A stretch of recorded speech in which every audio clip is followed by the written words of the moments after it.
नमस्कार श्रोताओं, सनातन धर्म के इस पावन मंच पर आप सभी का हृदय से स्वागत है।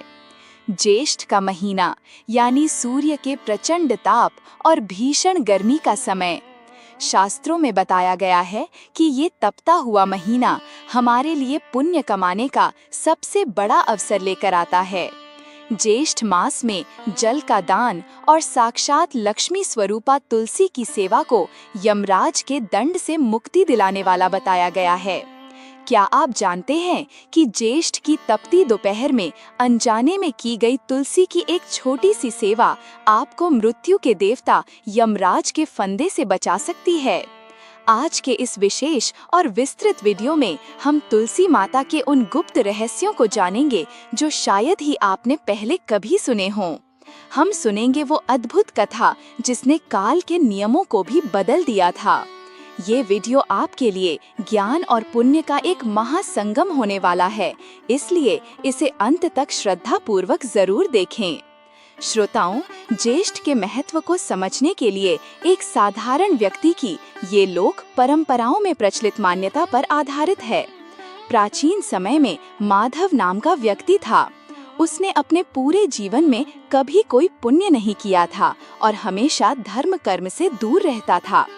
जब उसका अंत समय ज्येष्ठ मास की एक तपती दोपहर में निकट आया तो यमराज के दूत उसे लेने पहुँचे। ठीक उसी समय एक जहरीला सर्प भी उसे डसने के लिए आगे बढ़ रहा था। माधव उस समय अपने घर के बाहर सूखी घास और लकड़ियों का एक गट्ठर उठा रहा था। संयोगवश उस घास में तुलसी की कुछ सूखी टहनियां और मंजरी भी दबी हुई थीं। जैसे ही माधव वह गट्ठर अपने मस्तक पर रखा, तुलसी की उन टहनियों के संपर्क में आने के कारण उसके चारों ओर एक दैवीय सुरक्षा कवच बन गया। यमदूत और वह सर्प दोनों ही उसके पास आने में असमर्थ हो गए। तुलसी की अलौकिक गंध और पवित्रता ने यमदूतों को खाली हाथ लौटने पर मजबूर कर दिया। जब यमराज ने आश्चर्य से पूछा कि तुम उसके प्राण क्यों नहीं ला सके, तब दूतों ने कांपते हुए बताया, महाराज, उस व्यक्ति के पास साक्षात विष्णु प्रिया तुलसी का वास था। तुलसी के पवित्रता और भगवान विष्णु की कृपा के प्रभाव से हम उसके निकट नहीं जा सके। चित्रगुप्त ने तब माधव के कर्मों का हिसाब देखा और पाया कि ज्येष्ठ मास की एक तपती दोपहर में जब प्यास से तुलसी का एक पौधा सूख रहा था, तब माधव ने अनजाने में ही वहां थोड़ा जल गिराया था। आज उसी एक छोटी सी सेवा ने उसके जीवन के सारे पापों को भस्म कर दिया। ऐसी मान्यता है कि जो व्यक्ति श्रद्धा से तुलसी माता की सेवा और रक्षा करता है, उसे भगवान विष्णु की कृपा से अंत में वैकुंठ धाम की प्राप्ति होती है। श्रोताओं, जैसा कि आपने कथा में सुना, तुलसी की महिमा अपरंपार है। अगर आपको हमारा ये प्रयास अच्छा लगा हो तो वीडियो को लाइक करें और कमेंट में जय तुलसी मैया जरूर लिखें। ज्येष्ठ की इस प्रचंड गर्मी में तुलसी माता की सेवा करना किसी बड़ी तपस्या से कम नहीं है। इस महीने में हमें कुछ विशेष बातों का ध्यान रखना चाहिए। ज्येष्ठ की सीधी धूप तुलसी के कोमल पत्तों को झुलसा देती है। इस महीने में तुलसी जी के ऊपर चुनरी या सूती कपड़े का छोटा सा मंडप जरूर बनाएं।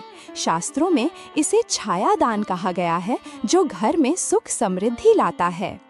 गर्मी में कभी भी दोपहर के समय तुलसी में जल न दें। हमेशा सूर्योदय से पहले या सूर्यास्त के बाद ही जल अर्पित करें। ज्येष्ठ मास में जल में थोड़ा सा कच्चा दूध मिलाकर तुलसी की जड़ में चढ़ाने से भगवान विष्णु अत्यंत प्रसन्न होते हैं और घर की दरिद्रता दूर होती है। रोज शाम को तुलसी जी के पास शुद्ध घी का दीपक जलाएं और तुलसी चालीसा या तुलसी स्तोत्र का पाठ करें। माना जाता है कि ज्येष्ठ के महीने में जो भक्त शाम को तुलसी की वंदना करता है, उसके जीवन से मानसिक अशांति और तनाव में कमी आने लगती है। यदि तुलसी जी पर बहुत ज्यादा मंजरी आ गई है तो उन्हें सम्मान पूर्वक उतार देना चाहिए। मंजरी का भार तुलसी जी को कष्ट देता है। ऐसी मान्यता है कि इन मंजरियों को भगवान विष्णु या लड्डू गोपाल के चरणों में अर्पित करने से कर्ज संबंधी परेशानियों में राहत मिलती है। श्रोताओं, अब मैं आपको तुलसी माता से जुड़े कुछ ऐसे गुप्त रहस्य बताने जा रही हूँ जो आपके जीवन को खुशहाल बना सकते हैं।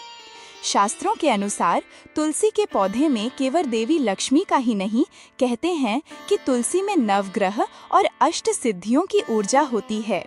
यदि आपके घर में बार बार क्लेश होता है या बीमारियां पीछा नहीं छोड़ती, तो ज्येष्ठ मास में तुलसी के गमले की थोड़ी सी मिट्टी का तिलक अपने माथे पर लगाएं।